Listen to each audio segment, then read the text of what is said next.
So frequently, all through your drama work, you will be constantly with the children making these contracts for now shift in your head.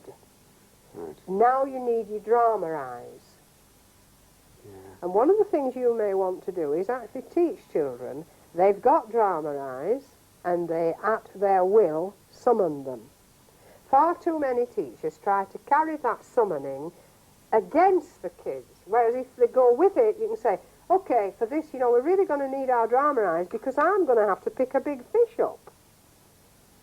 Now, this big fish I've got because I've got drama eyes, but have you got yours?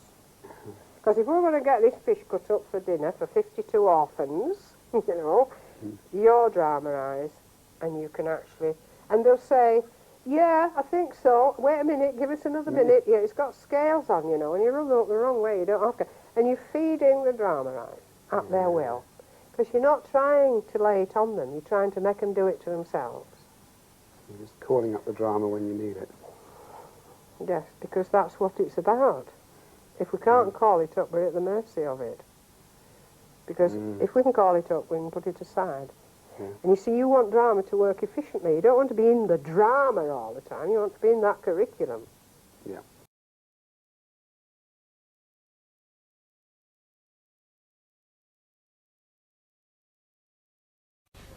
Yeah. Have you got a tape measure?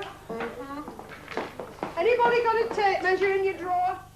Here, suddenly, the idea of imagining works. Dorothy gives a clue by opening an imaginary drawer. Have a look. Then watch. Is it a long one you need? Yes. Clip to measure the length. Thanks, there you are. Thank you. People, can I just stop and have a word? Can I just stop? When you're working, you'll find that the factory in your head is more use than the bits and pieces on the table. What the bits and pieces on the table do is look like to somebody watching. They can see straight away how that's a leather works. But actually the best shoes, you know, are these. You see what I mean? So that all you really need for your work are what's in your mind about shoes. If you want a big machine, you only need have it in your head and you've got it. Come to the stores with me and I'll give you the leather you need. Right. Have you got the key?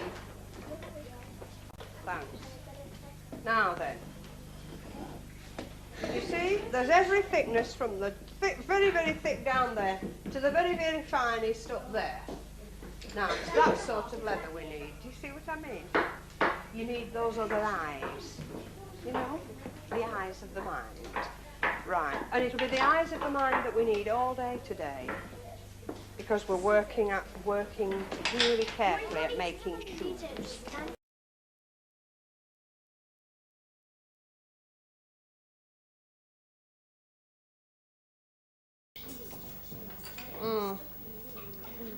Yes, yes, it's going through very nicely though.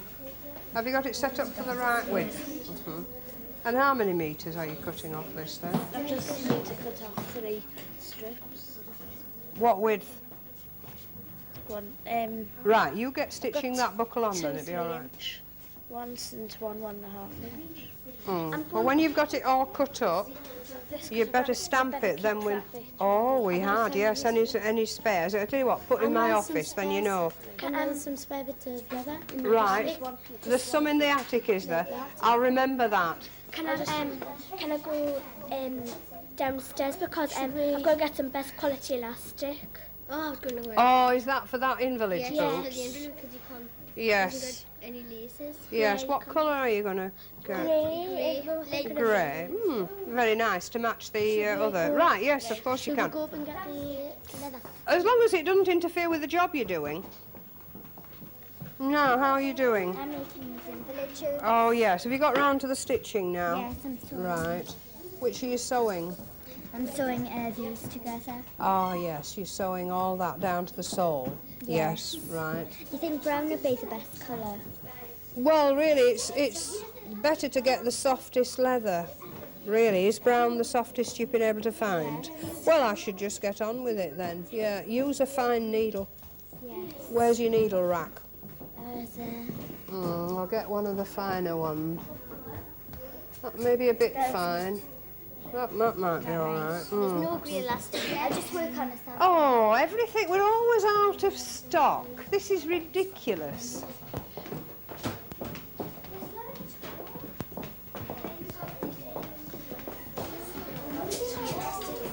I'll see if there's some in my cupboard. Have you been up in the attic? No, we've been down in the cellar. Has anybody seen any grey invalid elastic sided, you know, that stuff for invalid boots in the attic? I saw someone cut. I'll go and have a look in the attic. I saw someone cut. Well, have a look then. Yes. Well then, she's found some here. People, can we just have a talk about this? Because if you keep running out of things, which is quite a good way of making it feel real, it means that all the time we're having to spend time finding things. Do you think we could make a contract that we won't run out of anything for about an hour? Eh? Agreed? Yeah. So we won't run out of anything. All right. So we've got all we need to settle down now to get sewing. Look what we found in the attic. Whatever is it? I don't know. Now you'll have to tell me what's in your mind. I mean, what have I got to find in my head that looks like what you've got? Is it made of leather? So it's made of leather. Has it been stitched? Or is it just cut out? It's either been stitched or they've made the holes, but they haven't stitched it. Maybe it's an old bucket handle or something. Oh, I could give it a green for his. Well, if it looks like a Roman bucket handle, you could try, but maybe somebody was just practising, you know. It could have been an apprentice practising making holes. Right, I want to come and see what needle you've used. How are you doing?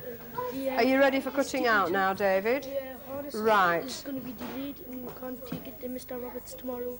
So shall I phone him up and tell him that it's delayed? I got the key. With having to redesign it? Yes. I never like to be negative. I think it might be best to phone him up and say it's on its way. I mean, how long do you think it's going to take? It's got to be hand done. How long do you reckon it'll take you to do that job?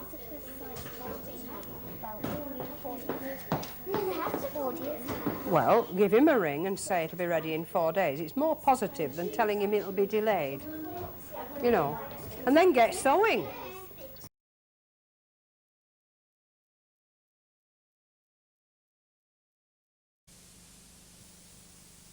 The next thing is, if you want to do drama, I was saying it last night, but it was sort of hidden underneath, that's why I'm just pulling them out this morning, because it affects what you're going to do. It's stupid to carry the burden of the time shift on your own shoulders, shifting from over there thinking about something to being now involved in it happening. You can't carry that burden. It's stupid to do it. The children can carry it by contracts. Will you agree that in this work now you need your drama eyes? It's a contract. I'm not going to carry that for you.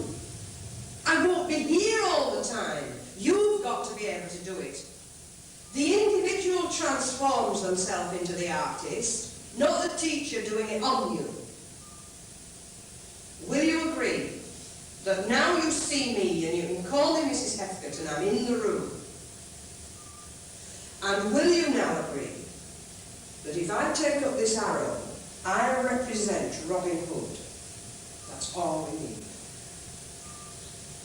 And when I see you with my drama eyes, you can either be my friends or my enemy, depending upon what we want to understand about this situation. I'll use the arrow to remind you it's drama eyes.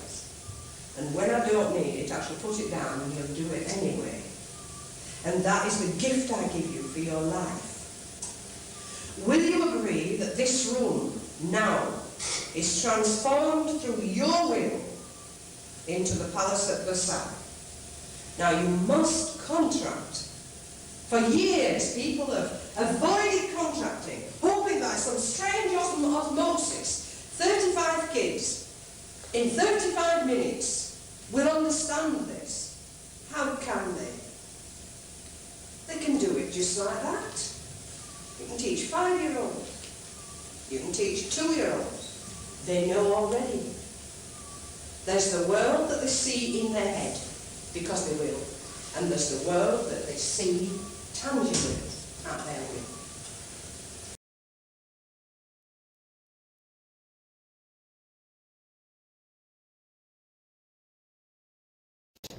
First of all, if we could use this big sheet and spread it out, we could put the hills and the valleys in, you know, and when you've done the hills and the valleys, we'll put all the places. Okay, right, hills and valleys, I'll stand well back, and we can go a bit over there.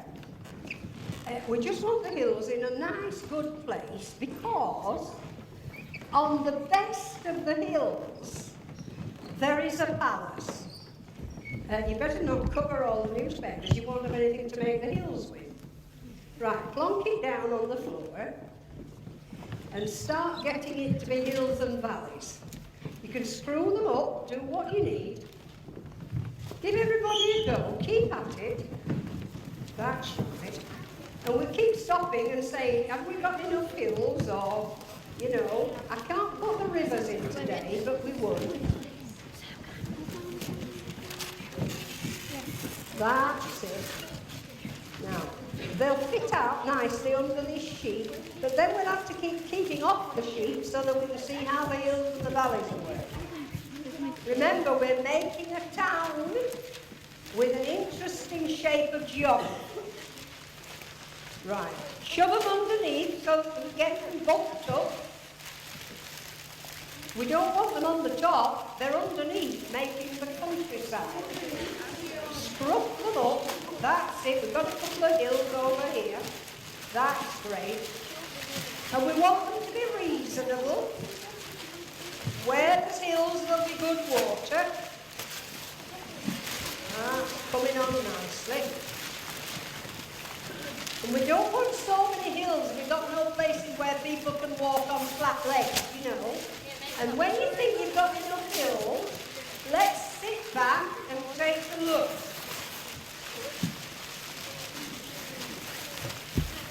Stop it a minute, hang on. When you do a drama, you always have to say, now, is that reasonable? So before you put any more hills in, we're saying, look at it all with your good eyes that see.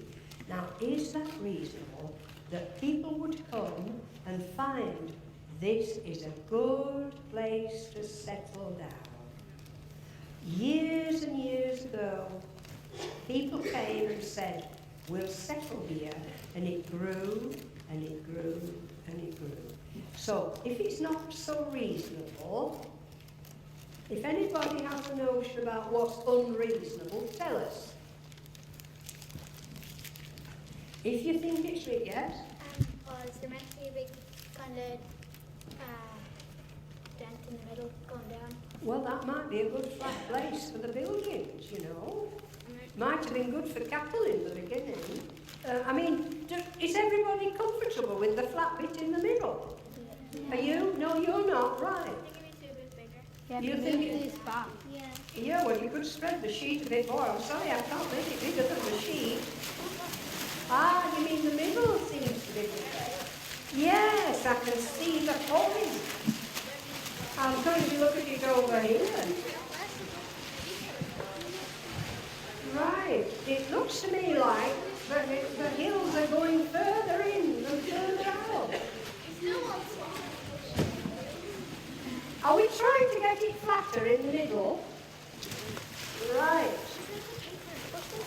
Let's have a look at it now. You know, if we were going to work on this for a while, oh, this is interesting, there's a good flat bit coming out here. I know it's terribly hard. Could you go back a bit so that we can get the full sheet and we can see it? So that we use every bit of sheet. So if you're kneeling on the sheet, go away, further back. We want to get the best towel we can. Right. Yes? I think it's a bit too, like, straight. You think it's a bit too straight? Well, see what you can do. It's only a sheet. I mean, we'll do it better.